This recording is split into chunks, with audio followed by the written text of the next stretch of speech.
à ses ambitions, renaître au bonheur de l'autre, oublier que l'on a eu mal, sourire pour que règne la paix, prendre le temps d'aller au-delà des apparences, savoir se taire lorsque tout vous accuse et revenir parce que l'on a gardé confiance en la semence de la paix. Aimer, c'est ce qu'il y a de plus grand. Aimer, c'est ce qu'il y a de plus fort. Aimer, c'est bien plus qu'un sentiment, c'est aussi le plus dur. C'est bien plus qu'une forte émotion. Bonsoir, chers téléspectateurs. Les moments de qualité commencent. Moments de qualité parce que c'est une émission intitulée Moments de famille et nous espérons que ces moments de famille sont chez vous des moments de qualité. Aujourd'hui, nous allons parler d'une sorte de violence, les violences sexuelles, et nous allons focaliser sur les violences sexuelles faites aux femmes. À l'origine, Dieu a créé l'homme avec ces organes-là pour le plaisir, pour la protection, pour la procréation, mais pas pour la violence. Pourtant, dans beaucoup de couples, il y a une souffrance cachée. Chez beaucoup de célibataires, il y a une souffrance cachée à cause des violences subies au niveau sexuel. Donc aujourd'hui, nous allons développer sur les violences sexuelles faites aux femmes. Et pour cela, j'ai demandé à Madame Mwanjo Edwige, qui est psychologue au Trauma Center, de nous accompagner. Et c'est elle qui va nous expliquer les différents aspects de ce que c'est les violences sexuelles. Alors, bonsoir Edwige. Bonsoir, Roger. C'est un privilège de t'avoir ici. Le privilège est partagé. Alors, tout à l'heure, j'ai eu ton mari David. Il nous regarde actuellement en ce moment. Tu voulais lui dire un tout petit coucou à David et son équipe? Oui, ce sont les hommes de ma vie, ce sont mes garçons. C'est mon équipe, comme j'aime souvent appeler. Je vous embrasse très fort. D'accord. Alors, parlons un peu de toi. Tu es mariée depuis 3-4 ans? 3 ans déjà. 3 ans, 2 enfants déjà. Oui, 2 garçons. Tu es mariée à David Mwanjo, tu es psychologue, tu as été formé à l'université de Yaoundé 1, c'est ça, Yaoundé 1? Oui. Yaoundé 1. Et tu travailles comme psychologue au Trauma Center. On va pas s'étendre sur ce que c'est un psychologue, mais on va quand même dire ce que tu fais là-bas au quotidien, pour rassurer les auditeurs que tu es capable de parler des violences sexuelles faites aux femmes. Ok, alors voilà, je suis effectivement au Trauma Center. Et le Trauma Center, c'est une organisation de la société civile qui travaille à réhabiliter les victimes de violences et de torture. Nous recevons les victimes de camerounaises, toutes sortes de violences et de torture. Donc nous recevons les victimes camerounaises et les victimes étrangères, principalement les réfugiés de guerre. Donc nous travaillons à redonner confiance à ces personnes, à leur permettre de surmonter le traumatisme qu'ils ont vécu à travers de ces violences et ces tortures. Oui, a priori, on a l'impression que votre structure s'occupe beaucoup plus des réfugiés, ou bien vous vous occupez aussi des Camerounais qui sont victimes de violences au quotidien. C'est-à-dire une femme qui est victime de violences dans son entreprise ou dans son foyer, peut-elle venir au Trauma Center pour vous rencontrer? Oui, tout à fait, tout à fait. On prend en charge toutes les victimes, que ce soit des Camerounais ou bien des victimes camerounaises ou des victimes étrangères. C'est juste que les réfugiés, comme on sait, les réfugiés sont déjà très nombreux dans la ville et puis ils n'ont pas trop de structures qui les accompagnent, qui les encadrent. Oui, donc là, et comme nos services sont gratuits, donc on les prend gratuits. La prise en charge est gratuite. Oui, et puis bon, certainement ils trouvent un moyen au moins de surmonter leurs souffrances et autres au travers de nos actions. Alors, ça veut dire qu'à l'issue de cette émission, si une femme, puisqu'on parle de violence faite aux femmes, intéressée, peut venir au Trauma Center, elle n'a pas besoin de venir avec de l'argent, c'est gratuit? Non, c'est gratuit, oui. Est-ce que dans une violence de ce genre-là, est-ce que l'homme qui est le bourreau, on imagine, peut aussi venir suivre des traitements chez vous? Est-ce que c'est prévu ça? Ben oui, en fait, l'idée c'est quoi? C'est de pouvoir mettre fin à ces violences dans la société. Et on prend en charge la victime qui souffre, qui a des séquelles, aussi le bourreau dans la mesure où on estime parfois que c'est souvent lié à des troubles, c'est souvent un comportement qu'il faut essayer d'expliquer et tout ça, il faut lui donner de comprendre. C'est souvent des souffrances qu'il doit surmonter. Parfois, les violences sont faites à cause du fait qu'on ne peut pas contenir la souffrance qui est en soi. Et puis, on est obligé de mal exprimer ensuite des violences sur les personnes, des victimes innocentes. Alors, nous, on peut prendre en charge la victime et aussi le bourreau pour lui permettre de mettre fin à cette violence. C'est-à-dire, avant d'expliquer ce que c'est les violences sexuelles, tu es en train de me dire que le bourreau peut être lui-même malade. Ouais, et que c'est l'expression de sa maladie, d'un manque, d'une souffrance intérieure qui l'amène à développer de la violence. Tout à fait, tout à fait. Et il a été prouvé que plusieurs agresseurs sexuels aussi ont parfois subi aussi soit des violences physiques dans l'enfance ou bien ont subi des agressions sexuelles aussi dans l'enfance. Oui. Donc parfois, on ne sait pas, il faut déceler l'origine du trouble, de la souffrance et puis aider la personne à pouvoir surmonter cette souffrance. D'accord, on va y arriver. Tout à l'heure, on va parler du bourreau tout à l'heure. Mais puisque les gens nous suivent actuellement à la maison, ils aimeraient bien savoir qu'est-ce qu'on entend par violence sexuelle. Qu'est-ce qui entre dans la catégorie des violences sexuelles? Est-ce que le fait que quelqu'un embrasse sa femme est une violence sexuelle parce que elle ne s'attendait pas à cela? Je veux dire, c'est quoi une violence sexuelle pour être tout court? Voilà, disons que les gens peuvent être surpris d'apprendre que la violence sexuelle ne se limite pas simplement à l'acte sexuel forcé, quoi, au viol comme on a l'habitude d'entendre. Ça, c'est assez large, quoi. D'accord. Ouais, oui, ça peut commencer par... C'est d'abord même verbal aussi, quoi. La violence, on sait comprend aussi cet aspect verbal de menace des avances à caractère sexuel. Oui, ça va même dans les tentatives d'obtenir des tentatives de pouvoir... obtenir des faveurs sexuelles. Oui, des actes sexuels et puis encore même de réussir parfois à contraindre la victime à subir cette horreur, quoi, qu'est le viol. Commençons par les paroles. Oui. Est-ce que des paroles à caractère sexuel sont forcément des paroles qui poussent à l'acte ou bien des paroles qui chosifient la femme peuvent aussi être considérées comme des paroles des violences sexuelles, c'est-à-dire présenter la fille comme un objet sexuel. J'ai vu une vidéo, une fille se baladait au marché et on lui soulevait sa jupe, tout ça. Oui. Est-ce qu'on peut considérer ça comme une violence sexuelle? Et oui, effectivement, c'est une violence sexuelle. Ça, c'est assez osé même, parce que la personne dépasse le cadre de la parole, des provocations, bien des avances à nature sexuelle, et va jusqu'à toucher la personne, la fille. Mais il n'a pas l'intention d'avoir des rapports sexuels avec la personne. Ça, bon, maintenant c'est difficile de dire s'il a l'intention ou pas, mais pourquoi faire des avances, pourquoi provoquer la personne et puis à violer son intimité en quelque sorte, si on n'a pas des idées derrière la tête? Ça veut dire qu'on ne joue pas avec de telles choses, quoi. Moi, je voulais qu'on traîne un peu sur les paroles. Jusqu'à quelle est la limite entre les compliments et les violences sexuelles? Voilà. Quelle est la limite entre les compliments, ce qu'on appelle la drague ou bien les avances amoureuses et la violence? À quel moment ça devient une violence? Ça devient une violence quand on a dépassé le cadre du respect de l'autre.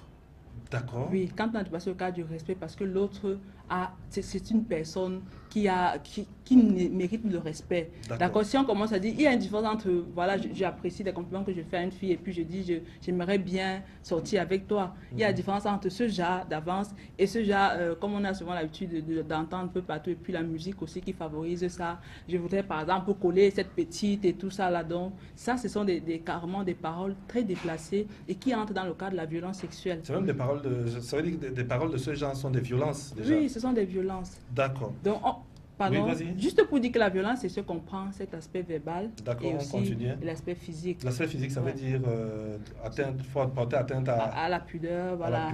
Oui, les attouchements forcés. Et il y a aussi l'acte même le viol, quoi, qui est cette pénétration, soit avec peut-être des objets ou bien même avec des parties génitales de la personne. Donc, ça, ce sont des violences sexuelles. D'accord, d'accord. Donc, dès que ça touche à la personne, c'est une violence liée à comment tu as dit ça? C'est une manière de violer l'intimité de cette personne-là. Oui, tout à fait. Maintenant, si la victime est consentante, est-ce qu'on parlera toujours de violence sexuelle? Jusqu'à quel point on peut penser au consentement de la fille? J'ai lu beaucoup de documents où on a essayé de catégoriser les filles en disant elles ont des oui qui veulent dire oui, elles ont des oui qui veulent dire non, elles ont des non qui veulent dire non, et d'autres non qui veulent dire oui. Et jusqu'à quel point celui qui nous écoute aujourd'hui, qui nous regarde, saura que ce non veut dire vraiment non. Puisque dans le jargon courant dans la société, on pense qu'avec les filles, elles disent toujours non, même si elles pensent oui. Ouais, là c'est déjà c'est super délicat parce que voilà, si une fille elle dit non, pourquoi penser qu'elle a dit oui par exemple tant qu'elle n'a pas dit oui? Je veux dire, il y a violence quand la personne n'est pas ce que dit la personne n'est pas respecté par exemple, Oui, n'est pas prise oui. en compte. Oui, oui. Quand elle te dit je ne veux pas de ci, je ne veux pas de ça, il n'y a pas à aller se dire est-ce qu'elle est sincère ou pas. Il n'y a pas à se dire les filles parfois elles font ça et peut-être elles veulent le contraire autre. D'accord. Donc il y a viol, et vous voyez, il y a viol quand comment dire, la personne n'a pas été respectée dans sa position. D'accord, Oui, et dans ce qu'elle a d'accord. déclaré. Sans tenir compte de Sans sa tenir compte sincérité ou de, pas. oui, de ce que les autres font, ont l'habitude de faire, etc. D'accord. Qu'est-ce que la violence sexuelle ne veut pas dire? Là, on a dit ce que ça veut dire. Est-ce qu'il y a moyen de dire ce que ça ne veut pas dire? C'est-à-dire, dans une relation, à quel moment une femme ne peut pas dire qu'elle a été violentée sexuellement ou violée sexuellement? Je ne sais pas s'il y a une différence entre violenter sexuellement et violer sexuellement. Je pense que tout ça entre dans le cas des violences, que ce soit D'accord. violente ou violée, je pense que ça a D'accord. souvent les mêmes... ouais. Alors, ce qu'on va dire, c'est quoi? C'est que la victime ne peut pas dire qu'elle est violée quand elle a donné son consentement. D'accord. Oui, une femme ne peut pas dire qu'elle est violée quand elle a donné son consentement. Et Même si elle après, refuse en cours de route. C'est-à-dire, elle a dit oui et puis après elle ne veut refuse. plus. Oui, quand elle Là, ne c'est veut difficile. oui, là, même si elle refuse en coup de rouge, je pense qu'il faut s'arrêter. D'accord. Parce que là, elle n'est plus d'accord. D'accord. Et je voulais peut-être signaler qu'il y a des victimes qui sont obligées parfois de subir, de dire oui, parce que peut-être sous l'influence d'une drogue, d'une substance, je ne sais pas trop quoi, ou bien de l'alcool peut-être. Là aussi, on parle de violence sexuelle. D'accord. Quand par exemple, on a mené une fille et puis on a fait, elle a bu de quantité, de tonnes et de tonnes de boissons à causer, et puis après, et on l'oblige peut-être à avoir des rapports sexuels. Ça, c'est une violence sexuelle parce que là, elle n'est plus consciente. Elle n'est plus consciente. Oui, elle n'est plus. Allons-y dans cette drogue-là. Est-ce que dans votre cabinet, vous dites cabinet au centre? Notre centre, oui. Dans votre centre, au Ouais. Trauma Center, est-ce que vous considérez l'utilisation des aphrodisiaques comme étant toujours dans le sens dans le cadre des violences sexuelles? Est-ce que c'est aussi quelque chose qui fait perdre à l'autre tout son raisonnement, toute sa lucidité? Voilà. Est-ce qu'on peut mettre ça dans le même cadre aussi? Je crois que si ce sont des substances, si c'est une substance qui a poussé l'autre à perdre vraiment toute capacité de jugement, alors là, on va dire que la personne n'a pas eu toute sa tête quoi, pour donner son consentement. D'accord. Et ce sera classé comme violence sexuelle. D'accord. Maintenant, dans un couple, est-ce qu'il peut y avoir violence sexuelle dans un couple? Monsieur et madame, est-ce qu'on peut dire qu'il y a violence sexuelle dans un couple? Oui, ça va peut-être vous surprendre aussi, mais les statistiques montrent que ceux qui sont déjà victimes, les victimes de violences sexuelles sont, je veux dire, les responsables, les coupables, oui, sont des connaissances, sont des proches. D'accord. Et plus encore, même dans la famille, un copain, un petit ami, ça va au niveau de déjà des petites amitiés. Là, un petit ami peut violer sa petite amie, Oui. même un mari, sa femme.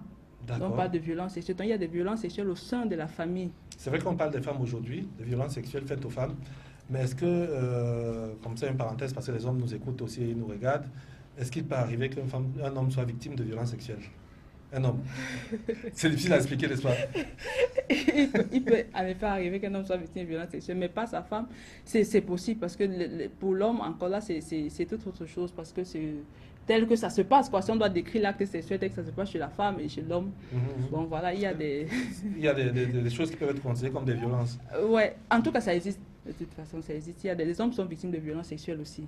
D'accord. Oui. Mais comment dans un couple on peut dire qu'il y a eu violence sexuelle? Est-ce que tu as quelques éléments qui permettent de dire que dans ce couple-ci, il y a eu violence sexuelle? Si une femme vient te voir au cabinet, au centre, au Trauma Center, est-ce qu'il y a des éléments qui te permettent de discerner entre un acte amoureux qui s'est mal passé et une violence sexuelle? Est-ce que, peut-être qu'il faut reprendre, est-ce qu'un acte amoureux qui se passe mal est forcément une violence sexuelle? Voilà, il y a un truc avec notre travail, c'est qu'on ne questionne pas, on ne remet pas en cause. Ah, ok, Le la déclaration. discours, oui, de la personne, oui, la déclaration de la victime. Alors, du moment où elle dit que ce n'était pas consenti, pour nous, c'est une violence sexuelle. D'accord. Donc après, dans le travail, puisqu'on n'est pas là, peut-être nous ne sommes pas des juges ou des quoi de la loi pour essayer de prouver est-ce qu'effectivement il y a eu une violence sexuelle, nous l'encadrons et nous essayons parce que c'est un traumatisme, D'accord. donc nous l'amenons à surmonter ce traumatisme. Si en cours, elle se rend compte que bon, en fait, c'est qu'elle n'était pas trop honnête, trop sincère, ben, on réajuste juste La thérapie. Oui, la thérapie. Mais déjà, quand la femme déclare qu'elle n'a pas été consentante, on considère ça comme une violence sexuelle. Donc je récapitule. Dès que dans un couple, un acte sexuel n'est pas consenti par l'épouse, Oui. pour parler de mariage, Oui, ça devient une violence sexuelle. ça devient une violence sexuelle. Même si le mari pense qu'il faut l'amener à prouver par des attouchements, des choses comme ça, c'est une violence C'est une sexuelle. violence sexuelle quand il n'y a pas consentement. Dès qu'il n'y a pas de consentement, Ça veut dire que si elle n'est pas d'accord, dès qu'elle n'est pas d'accord, dès qu'elle n'est pas d'accord. Oui, mais pourquoi pas? parce que dans certains enseignements, des gens essaient d'enseigner aux hommes comment amener sa femme à être consentante. Ça veut dire Oui. qu'on parle de non-consentement au consentement.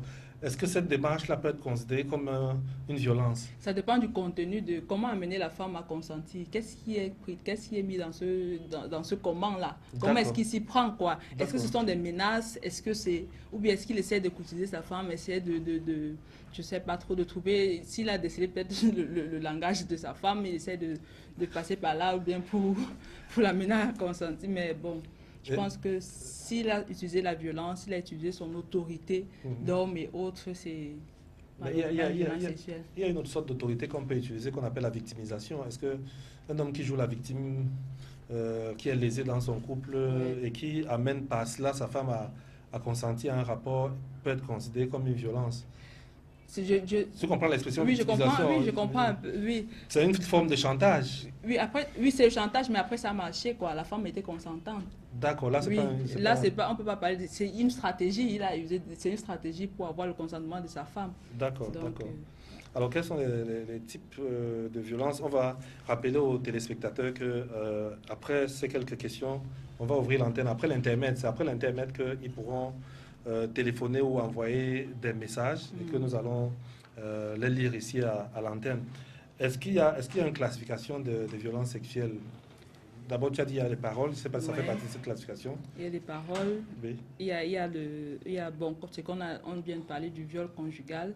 oui. Oui, ça c'est le viol conjugal, bien le viol par personne, par une connaissance, ou bien un étranger carrément, une personne qu'on ne connaît pas. Ça, D'accord. ce sont des types de violences sexuelles.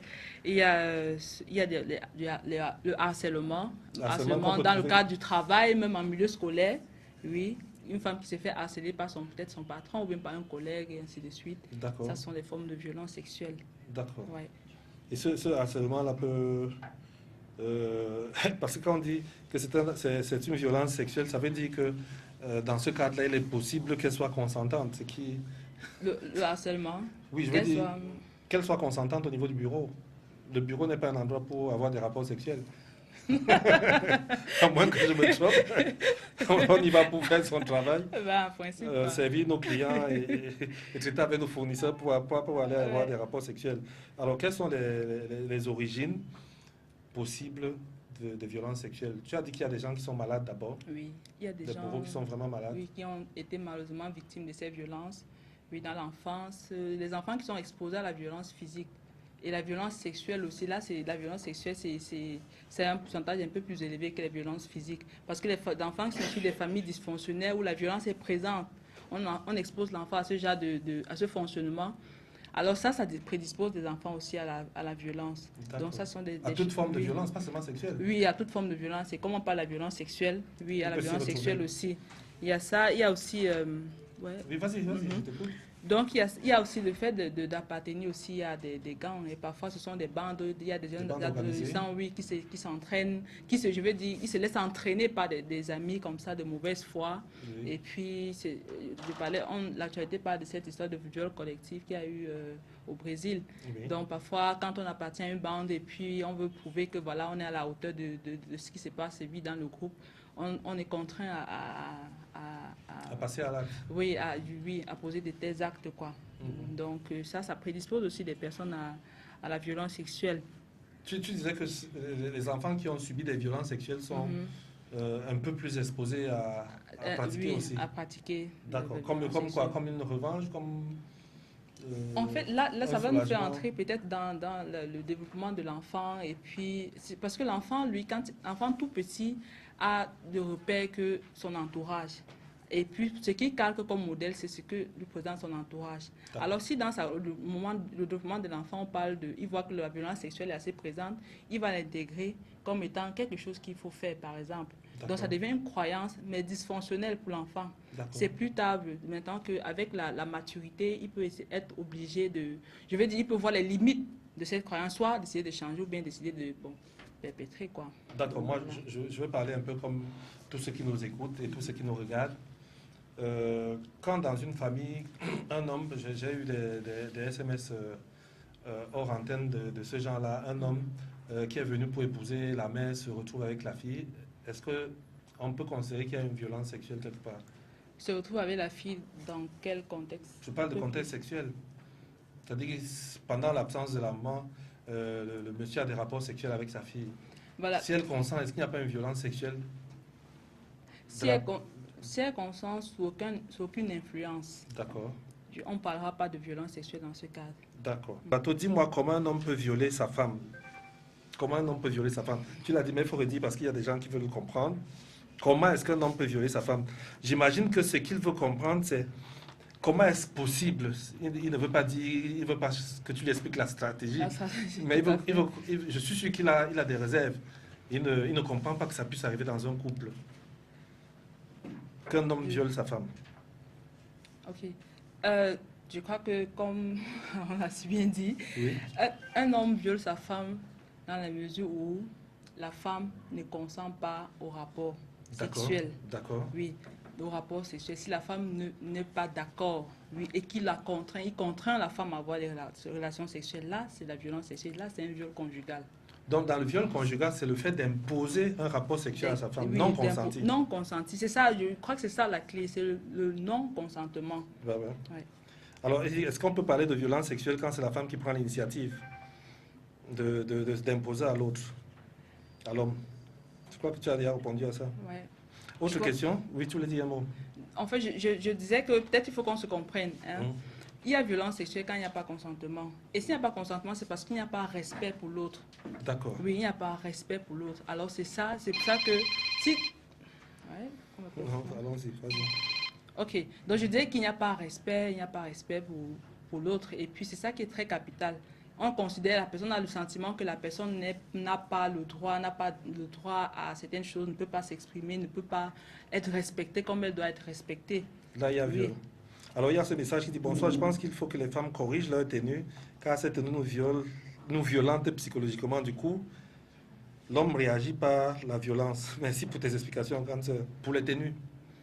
Oui, on va parler un peu en antenne. Oui. Est-ce que ça justifie une violence sexuelle, le fait que les filles s'habillent mal, de façon provocante? Je pense que ça ne justifie pas. Parce que ce n'est pas toutes les filles qui s'habillent mal. On va parler de toutes les filles qui s'habillent mal.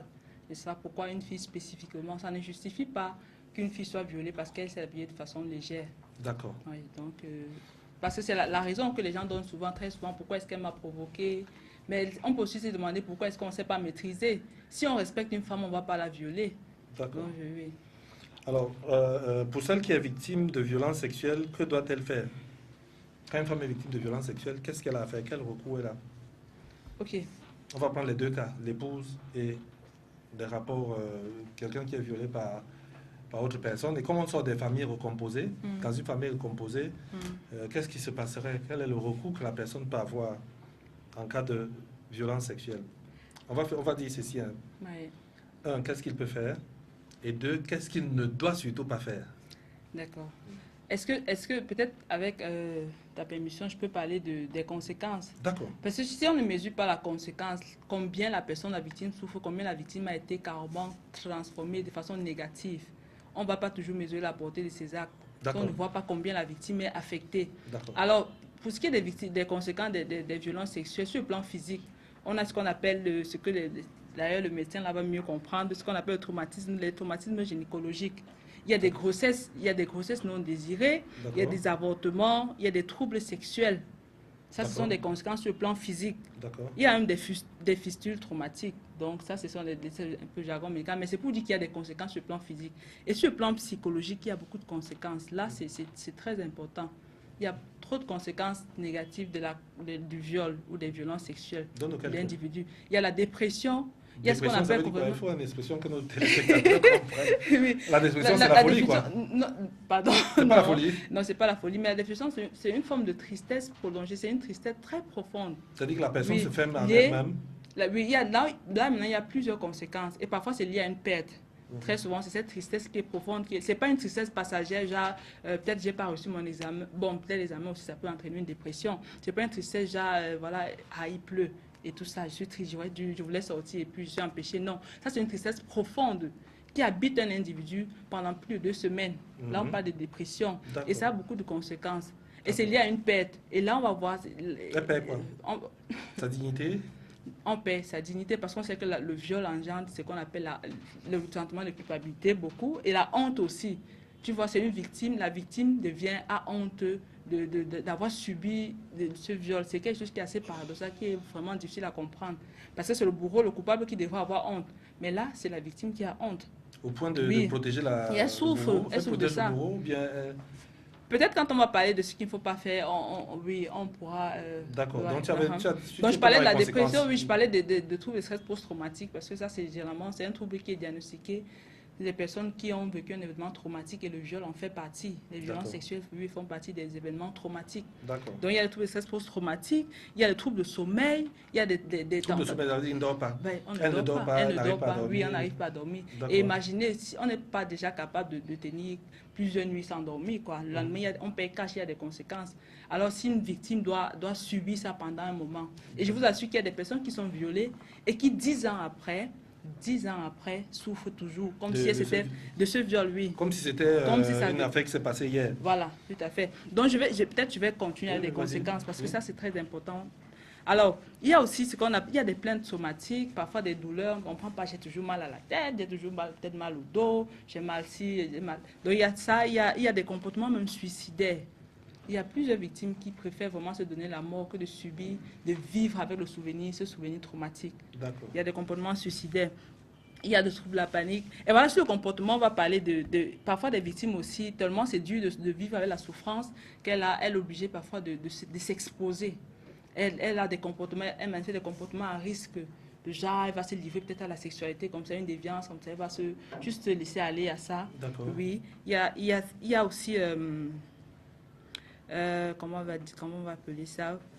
Bon, il y a ce qu'on connaît tous, la frigidité, parce que des femmes qui sont victimes de violences sexuelles, finalement, se n'expérimentent plus des rapports agréables, oui. Même en couple. Même en couple, oui, ça c'est une réalité. Donc il y a cette frigidité haute. Et il y a des conséquences mortelles aussi. Ça, c'est ce qu'on ignore parfois. Du viol. Parce que si, par exemple, il y a des femmes qui n'arrivent pas à assumer peut-être la grossesse. Il y a une grossesse liée à un viol, oui. Donc, et puis, voilà, elle peut décider d'avorter. Et puis, en avortant, qui sait? Peut-être elle va mal s'y prendre et puis, voilà, elle perd la vie et l'enfant également. Il y a ce suicide, comme on a dit. Là, c'était d'abord les tentatives. Maintenant, il y a réellement le suicide. Oui. Et, il y a les complications de grossesse et puis il y a des avortements aussi, bon, comme on a cité là. Donc, c'est juste pour dire que si on se rend compte que une victime, après avoir peut-être satisfait cette pulsion pendant peut-être 2 ou 3 secondes, la victime reste marquée à vie. Si elle n'est pas vraiment pour un plaisir passager, elle reste marquée à vie. Alors qui aimerait que peut-être sa personne vive ça, comme on a l'habitude de dire, que sa soeur ou sa mère et autres. C'est pour ça qu'il faut vraiment que les gens soient sensibilisés sur ces violences sexuelles et que ces personnes essayent vraiment, surtout les hommes, de rectifier le tir. Oui, parce qu'on parle de violences faites aux femmes aujourd'hui. Alors, si on a parlé des conséquences, on peut revenir à ce que la victime doit faire. Oui. Ou alors, est-ce qu'on doit commencer par ce qu'elle ne doit pas faire? Voilà. Moi, je pense que ce que la victime doit faire, c'est d'abord se rendre dans une formation sanitaire pour des soins. Parce qu'il y a des soins, il y a des traitements qu'on administre juste après avoir été violé pour prévenir des IST, des MST. On n'a même pas parlé de ça, des conséquences physiques. Oui, ça veut dire qu'il y a une batterie d'examens qu'on doit faire immédiatement. Voilà, il y a des examens qu'on fait. Il y a aussi des traitements qu'on peut donner juste comme ça pour prévenir ces maladies. Donc, la victime peut se rendre dans des formations sanitaires. Elle doit aussi se rendre dans des structures. Je crois que le docteur a cité certaines, le RENATA, le trauma centre même que je présente, le RENATA, et puis d'autres. Il y a aussi l'association de lutte, l'association de lutte. Mais contre les j'imagine, violences faites aux femmes, AFVF, oui. Voilà, elles prennent aussi en charge. mais j'imagine que dans les hôpitaux, quand tu arrives, tu es violé, il y a une batterie de tests déjà connus, un protocole qu'on connaît, qu'on te fait passer, non? Ça, c'est ce que je souhaite, quoi. D'accord, C'est ce que je souhaite parce que je crois que. d'accord. Alors, avant que tu continues à cette question, parce que les téléspectateurs sont prioritaires, Oui, la question, c'est par rapport à votre structure, oui. c'est de savoir qu'est-ce que vous faites des violences faites aux hommes par des hommes, des violences sexuelles faites aux hommes par des hommes. Est-ce que vous prenez en charge ce type de violence-là? Au niveau du Trauma Center, c'est vrai que tu es venu pour parler des femmes, Oui. mais bon, puisque tu es là, Voilà, l'accompagnement psychologique qu'on offre à nos clients, ne discrimine pas. ah d'accord, Donc, si les femmes en bénéficient, tout comme les hommes. d'accord, Et notre centre, peut-être j'ai oublié de dire, c'est que notre approche d'intervention est holistique. Donc, elle intègre plusieurs facteurs. Il y a l'aspect médical, il y a l'aspect social, il y a l'aspect psychologique. tout ça au même endroit. Tout ça au même D'accord. endroit. Donc, si une D'accord. victime arrive très vite au service médical, on a fait des examens, on a donné le nécessaire pour prévenir certains IST. Et puis au service psychologique, le suivi est assuré pour permettre à la personne d'intégrer et d'accepter l'événement. Parce que ça, c'est le plus difficile. Ce qui occasionne beaucoup de souffrance chez la victime, c'est qu'elle refuse d'accepter. Oui, le déni. Et oui, elle refuse de prendre ça comme une partie de sa vie, une expérience qu'elle va désormais cheminer avec. Donc ça, c'est notre travail. On permet à la personne non seulement de traiter la mémoire qui a été traumatisée, la mémoire traumatique, et puis la personne intègre cette expérience dans le souvenir, dans son vécu, quoi. Donc tu avais la batterie de tests qu'il faut faire comme des choses que la victime doit faire ensuite. Oui.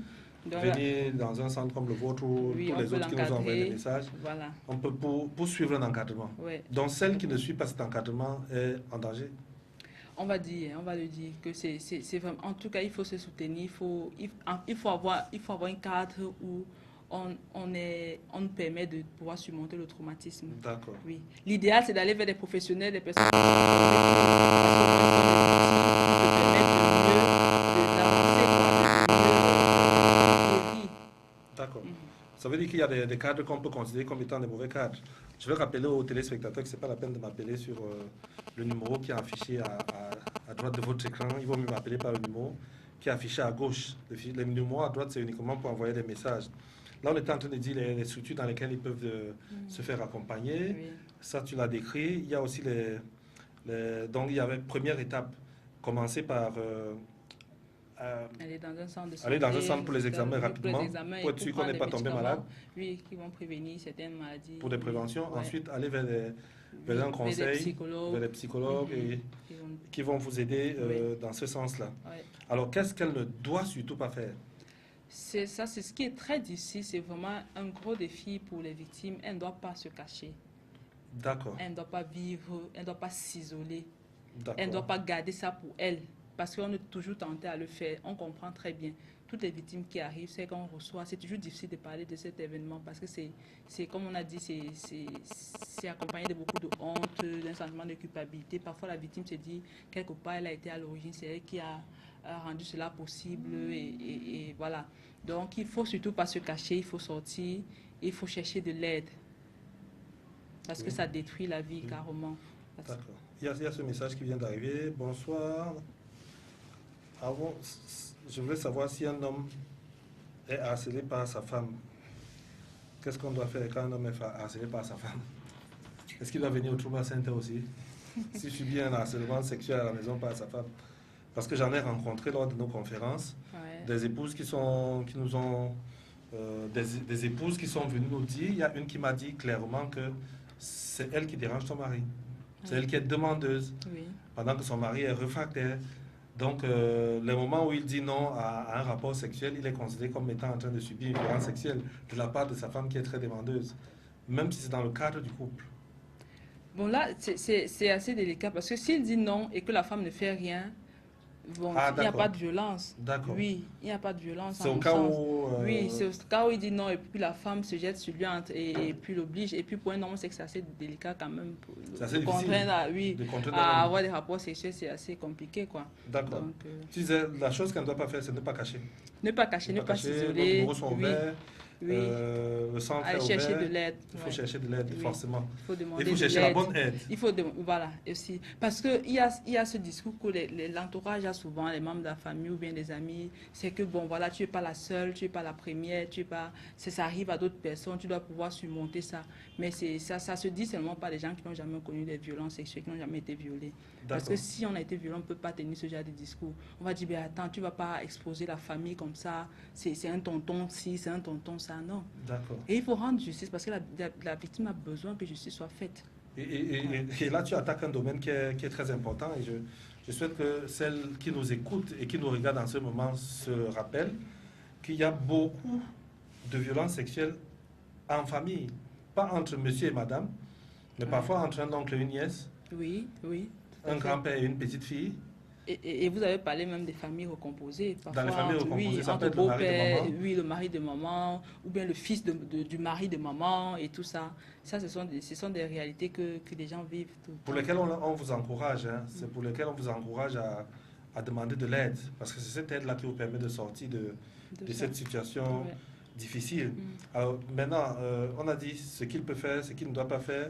Si moi, je veux aider une victime, moi, j'anime une émission à la télévision, à Canal 7 Harmonie. Il y a des gens qui m'envoient des messages. Ils vont certainement m'envoyer des messages quand tu seras parti. Oui. Si moi, je veux les aider, quelles sont les premières choses que je peux faire pour elles? Pour ne pas gâter, parce qu'en voulant aider, je peux poser des mauvais actes qui, au lieu de les soulager, peut-être les enfoncent un peu plus.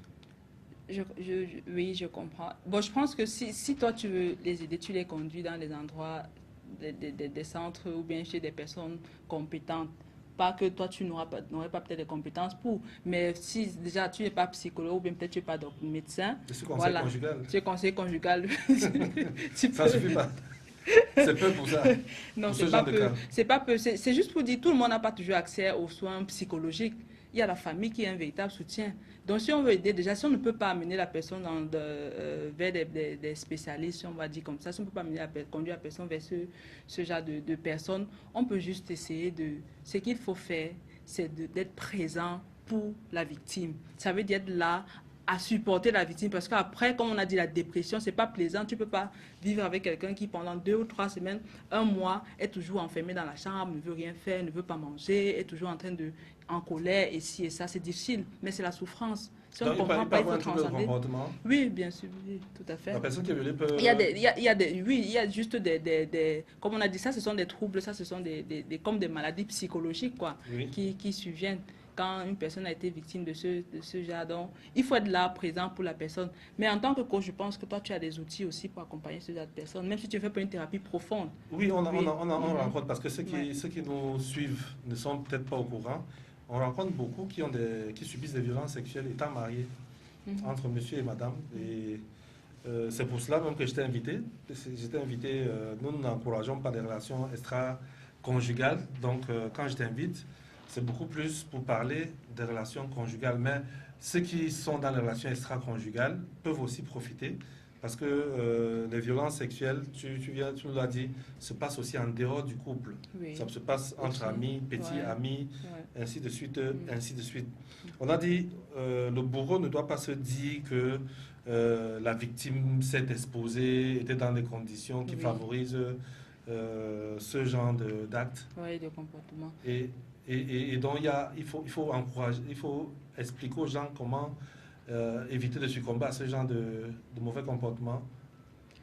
C'est-à-dire parce que j'ai suivi une jeune fille qui l'a dit, et j'ai beaucoup aimé ce qu'elle a dit. Elle a dit, la société essaie d'enseigner aux femmes comment éviter d'être violées, mais n'enseigne pas aux hommes comment éviter de violer. De violer, tout à fait. C'est ça. C'est pour ça que les gens, c'est aussi ça qui explique le fait que les gens soient assez surpris quand on dise que les violences sexuelles c'est vu dans les couples, parce qu'on sait déjà, il y a déjà ces idées à arrêter là, que la femme doit pouvoir se soumettre, doit pouvoir accepter tout. On ne le dit pas, mais j'ai l'impression que nos actes démontrent qu'elle est prise comme une personne qui doit tout accepter venant de l'homme, ainsi de suite. Et puis donc quand l'homme veut se soulager, ou bien voilà, très vite il faudrait qu'elle accepte et autres. Donc je pense que, comme on a dit plutôt qu'il y a des comportements qui peuvent prédisposer un homme à voilà, à commettre ce genre d'actes. D'accord. Il y a, comme on a dit, l'appartenance au gang, même sous l'influence des substances toxiques, les drogues par exemple, ou bien de l'alcoolisme, il y a des gens qui boivent et après, bon voilà, Pose des mauvais actes. Et D'accord. aussi, comme tu as dit, des relations extra-conjugales, quand on a tendance à avoir plusieurs partenaires, oui, ce sont des choses comme ça qui nous prédisposent. La pornographie, là, c'est un facteur très important qu'on a pas mentionné. Qui crée des troubles dans l'esprit des violeurs.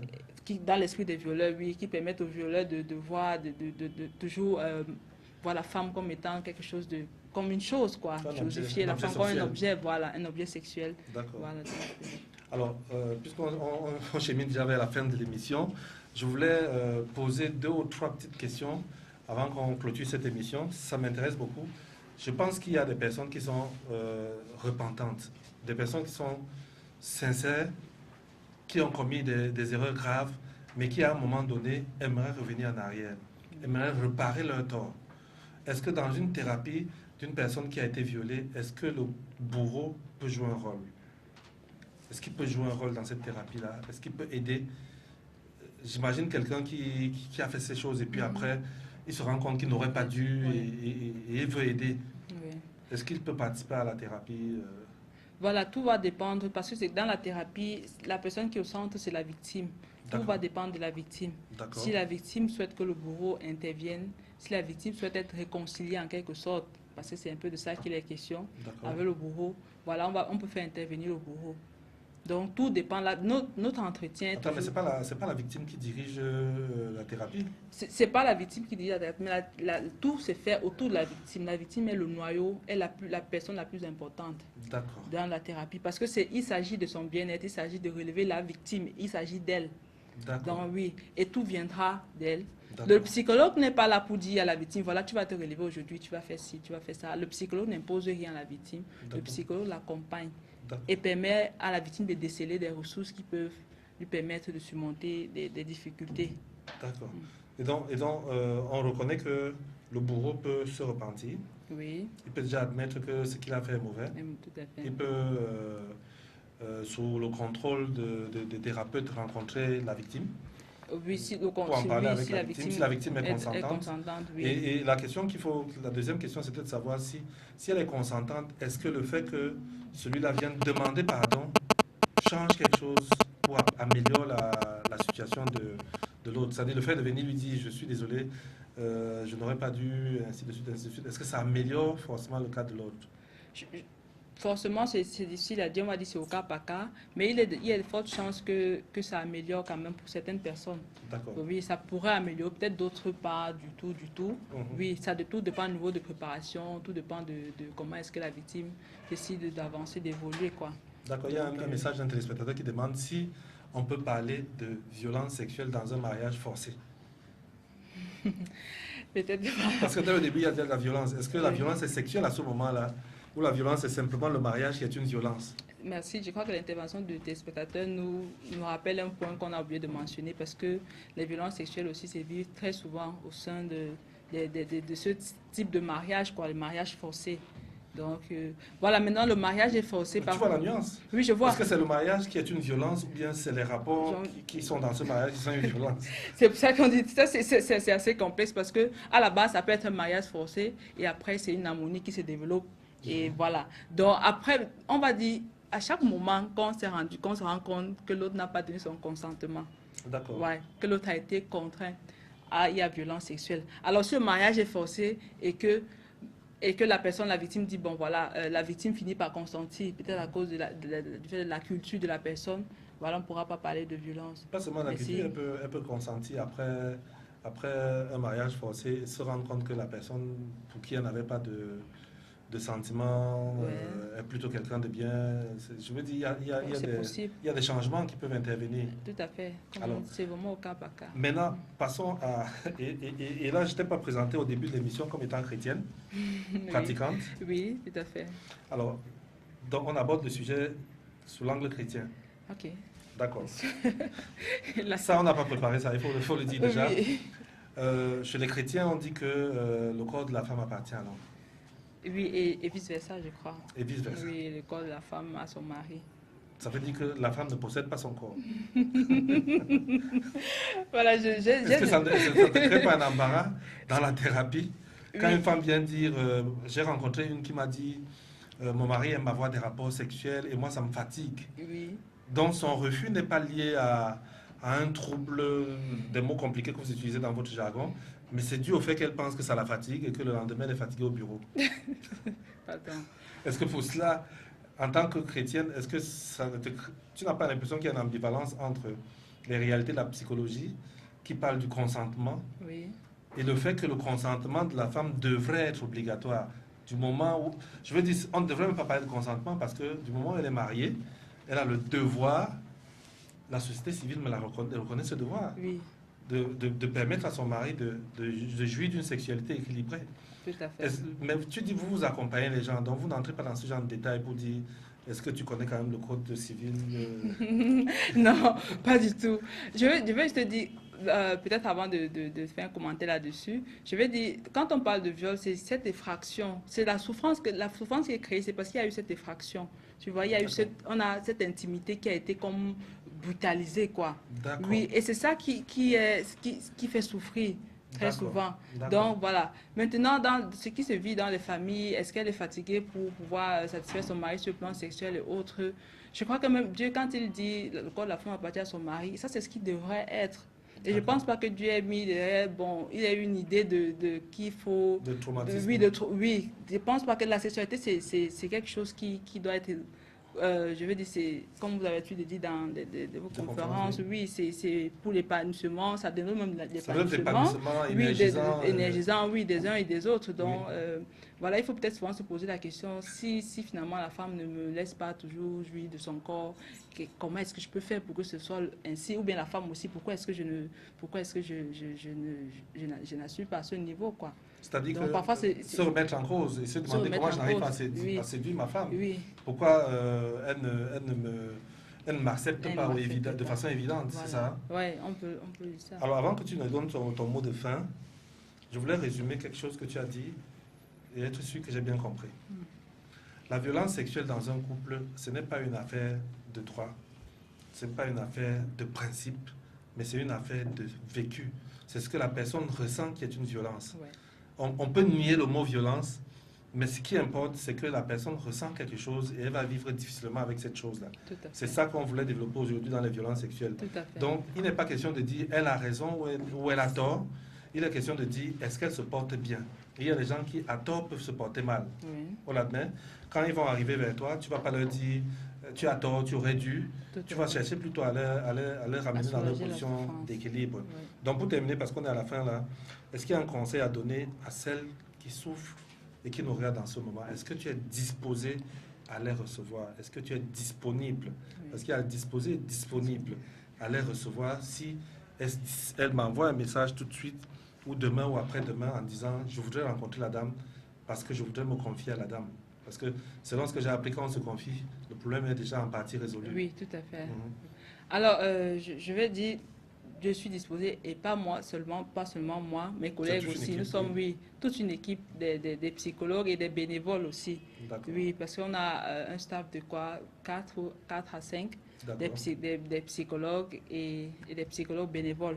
Oui, donc il y a toute une équipe qui est prête, qui travaille jour et nuit, bon, on va dire tout le temps, qui est disposée à suivre et accompagner les victimes de violences sexuelles. D'accord. Quel est ton dernier mot? Parce que moi, je vais conclure.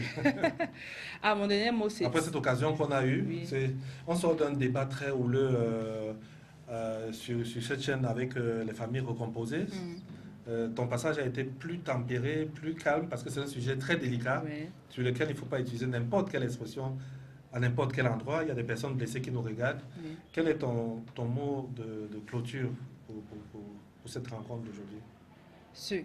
À l'endroit des victimes, déjà, je vais dire, il y a des personnes qui sont capables de vous accompagner, il y a des personnes qui sont capables de vous soutenir.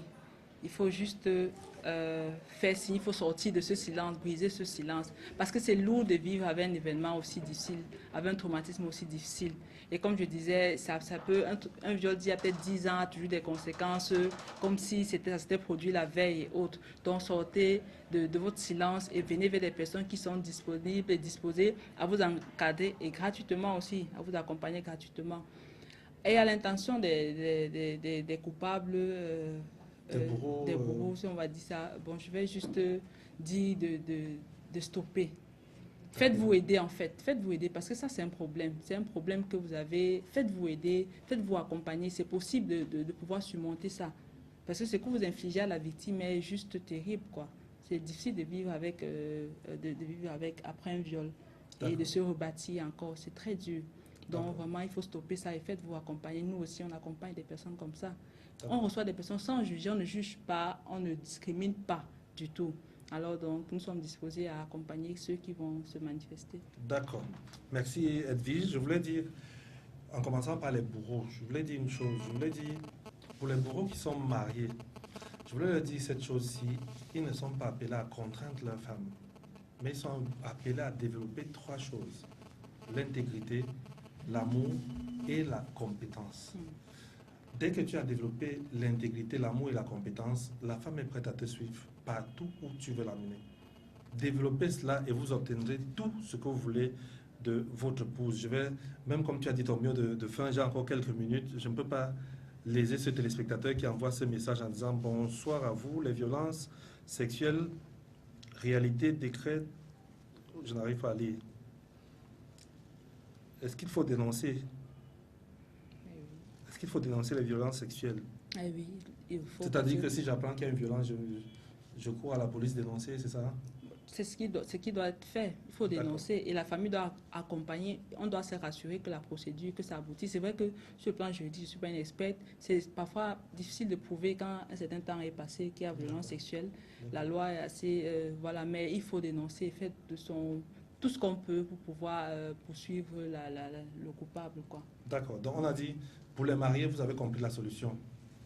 Compétence, intégrité et amour, et vous avez la solution, vous arrêtez avec les viols. Oui. Pour ceux qui ne sont pas mariés, qui vivent dans des relations extra-conjugales, des relations de petits copains, je voulais leur dire que moi je crois en Dieu, et c'est quelqu'un qui ferme la porte avec la paille. Et ce que vous avez fait ne vous éloigne pas. Ça vous a peut-être éloigné aujourd'hui, mais la porte reste ouverte. Vous pouvez encore revenir en arrière. Pour les victimes, je voulais dire quelque chose. Je voulais dire que dans le livre de Luc 4, Jésus, quand il a l'occasion de lire la parole à la synagogue, il lit un passage d'Ésaïe qui dit « L'Esprit du Seigneur est sur moi parce qu'il m'a oint pour annoncer une bonne nouvelle aux pauvres. Il m'a envoyé pour guérir ceux qui ont le cœur brisé, pour proclamer aux captifs la délivrance et aux aveugles le recouvrement de la vue, pour renvoyer libres les opprimés, pour publier une année de grâce du Seigneur. » Je voulais dire à la victime que Jésus annonce ici une année de grâce, une année de repos, une année de répit. Il dit dans sa parole qu'il est disposé à vous recevoir, vous qui êtes chargés et fatigués, pour qu'il puisse vous donner du repos.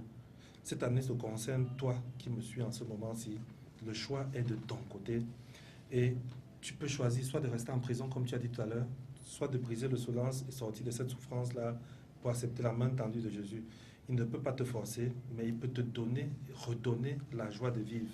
Je te conseille de faire un bon choix. Merci à tous ceux qui nous ont écoutés, tous ceux qui nous ont regardés aujourd'hui. Ça a été un plaisir de te recevoir, Edwige. Merci.